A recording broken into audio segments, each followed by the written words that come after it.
What did Loaded Luck say? He gonna get this work. What up, Fight World? It's your boy Ego, and I'm back with some more boxing. Right now I'm on Eddie Hearn, his verified Twitter account. He did an exceptional interview with IFL TV, link in the description, check it out. And he said some very interesting things about his fighter, Kell Brook, and the mandatory situation with Errol Spence Jr., which I'm going to talk about in this video. Again, for the full interview, check it out. Fast forward to the 5-minute mark if you're solely interested in what he had to say regarding the mandatory defense with Kell Brook and Errol Spence Jr. And what he said in there is Kell Brook is not going to vacate. He says, at first I thought he was going to move up to 154, chase big fights, Canelo, those type of big HBO paydays. He said, we want a Pacquiao fight. But Kell Brook said, no, I'm not vacating. And he repeated, he said, and I repeat, Kell Brook will not vacate his belt. Shout out to my dude, Tevin Farmer. And he's out there in Monte Carlo. And Eddie Hearn says he's not going to vacate. He says, it's just what it is. He says, so Errol Spence Jr., if you're watching, you're going to get what you asking for. You're going to get this work. And I think this is great news to hear this from the promoter. Now, seeing is believing. Now, they're currently promoting this Saturday, this fight you see on the screen, Malik Scott, Luis King Kong Ortiz, which is the first fight, the first pairing with Matchroom and King Kong Ortiz. So I'm looking forward to that card. And I like to see this. This is what I like to see. And let me break it down. I'm on Kell Brook's page right now. Kell Brook, he went up, fought Golovkin, came up short, hurt his eye. He's recovering. He's back in the gym, made several videos about this. Some people are going to be like, oh, haha, see, Ego, you said Kell Brook, he wouldn't fight Errol Spence, haha, you're wrong. First of all, let me chop this up real quick. Kell Brook, if he does fight Errol Spence Jr., that's what I want. So I don't care how it happened. I'm giving you my opinion, saying I didn't think it would happen, and it still hasn't happened. There's nothing, there's no contract, no venue, no date, but Eddie Hearn is saying that they're on board with it, which is a good step in the right direction. So I don't care. I don't mind. I told you guys time and time again, this is how I know some of the boxing fans are too emotional, because you can't separate your emotion. I don't care if I'm right. If I'm right, I'm right. And more often, I probably have been right than I have been wrong. But whatever, if I'm wrong and it's for a good cause, so be it. I don't care. I want to see Kell Brook versus Errol Spence, and it's good for boxing. So I'll take a L and be wrong in those situations if I get what I initially wanted and what I think would be conducive to the boxing world. So if Kell Brook says, you know what, Errol Spence, he's my mandatory. We're not going to fight Pacquiao. We're not moving up to 54. Bring it. I want to see it. So that's good news to me.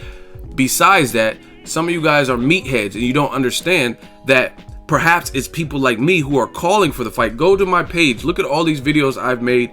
Kell Brook. I have a nice size following. You know what I mean? People know the brand and stuff like that. Look at all these videos. Kell Brook approved for 60 more days to avoid Errol Spence Jr. Kell Brook, Errol Spence mandatory. Errol Spence reminds Kell Brook 10 days. Kell Brook not back in the, you know what I'm saying? Look at all these videos. So perhaps it's people like me, not saying I'm the only one, but perhaps it's people like me who are calling for the fight, adding that additional pressure, putting the fire to Kell Brook's feet and calling for what's right for boxing. You took care of all these other mandatories, Jojo Dan and Kevin Bezier. Take care of this mandatory. So it's probably people like me and others who have been on this subject and informing the public of every single thing that's going on that puts the pressure to guys like Kell Brook and Eddie Hearn to do what's right for boxing. So again, I don't mind. This is great. This is great news to me. You know what I'm saying? Because I feel like I helped.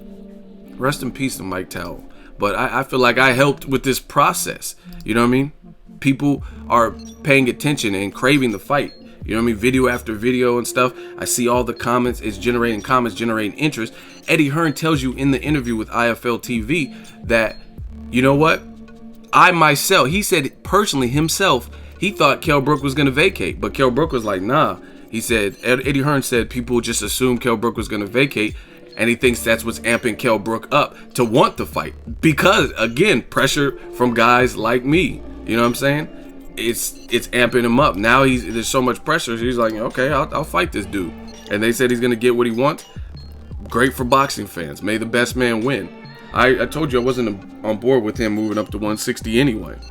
And he's the one that said he couldn't make welterweight anymore. So why would anyone suggest? He said he was eating up and he was weighing more than Golovkin, 30 days out and stuff like that. So why would anyone believe that Kell Brook was going back down to welterweight. You know what I mean? He didn't really give any indications. And he was mentioning Amir Khan at Wembley and many Pacquiao fights after Pacquiao beat Vargas and things like that. So, again, this is good news, but there were no indications that this would be the case. And it's still, that's a promoter talking. No, you know what I mean? No disrespect. Shout out to everyone in boxing, but it's still a promoter. So, of course, he's going to say what the public wants to hear. I want to see it. Let's see it. Let's see the negotiations. Let's see Errol Spence start doing some interviews. Like, yeah, Eddie Hearn contacted me. They said they're trying to fight us in April. I would prefer that over Jeff Hearn or whoever else is in line, Konstantin Ponomarev or whatever, for an eliminator if Kell Brook were to vacate. So this is great news for me. I don't see what the deal is. And finally, let me chop this up one last time. Kell Brook versus Golovkin. The reason some people are like, you're ridiculous. Why would Kell Brook avoid Errol Spence, but he wouldn't avoid the most dangerous guy, Gennady Golovkin? First of all, I don't know. Golovkin's dangerous. I don't know if he's the most dangerous. Besides, the most important factor is this. Golovkin was 2 weight divisions above Kell Brook. So there's always a built-in excuse. There's always a scapegoat. Say, hey, you tried, but you didn't. You know what I mean? Let's say I'm a 5th grader and I jump up 2 classes, you know what I mean? And they just put me into the 7th grade. So I skip all other grades. I go from 5th grade, let's say 8th grade, 5th grade to 8th grade. And my grades, I fail a course or I fail a class.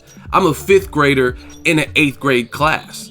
That's a big difference. But if I'm an 8th grader and I can't do 8th grade work, that's something totally different. I don't know if you guys comprehend, but if a 5th grader jumps up and then he can't keep up and it's too advanced for where he's at with his learning, that's something different. You have an excuse like, okay, maybe he wasn't ready. No, he wasn't ready for 8th grade, and 8th graders are a little bit more mature and they're bullying him. You know what I mean? There's different things like that. Why a 5th grader may not be ready for 8th grade, even though he's pretty smart and smarter than other 5th graders, right? But if a 5th grader can't do 5th grade work, or an 8th grader can't do 8th grade and they're failing the 8th grade, you should be up to speed. You know what I mean? So that's the comparable analogy for the Kell Brook situation. Losing to Golovkin, you look like the man because you at least gave him a fight, which he did, you know what I mean, and showed some vulnerabilities, and you dared to be great, and you lost, you know what I'm saying? And you didn't even get knocked out. You lost corner towel stoppage. You know what I'm saying? So it's like, okay, but if he loses to Errol Spence Jr., a guy whose best name on his resume is Algeria Bundu, that's a big difference. Golovkin is steamrolling the last 23, 24 people, and he's 2 divisions higher, so he's expected to beat you. You know what I mean? But if Errol Spence, who's an Olympian that didn't get gold, and his best pro names on his resume are Chris Algeria and Leonard Bundu, if he stops you, that's something different. Or if he even beats you in general, but especially stoppage. So that's why a person would refrain. Plus, fighting Golovkin at this current point in time, because Golovkin is a bigger star, generates more money. So it's more of a win-win to jump up and fight Golovkin. It's very simple arithmetic, and I don't understand why some people are having such a hard time. What? Why would he fight Golovkin if he didn't want to fight Errol Spence? Because, like I said in my analogy, Errol Spence is his classmate. Errol Spence is in the same grade, if you will, as Kell Brook. And I like Kell Brook. He could beat Errol Spence, possibly. I don't know. I don't know where I'm going to go with my prediction. But there's a difference losing to a guy who is your size in your regular division than jumping up and daring to be great and losing to that guy who's been battering 160 pounders. Big fucking difference. Let me know what you guys think. Drop it in the comment section. Make sure you share the video, like the video, and tell me who wins, Errol Spence or Kell Brook. Let's get some predictions out there. As always, hate, comment, and subscribe. Till next videos, Ego Son.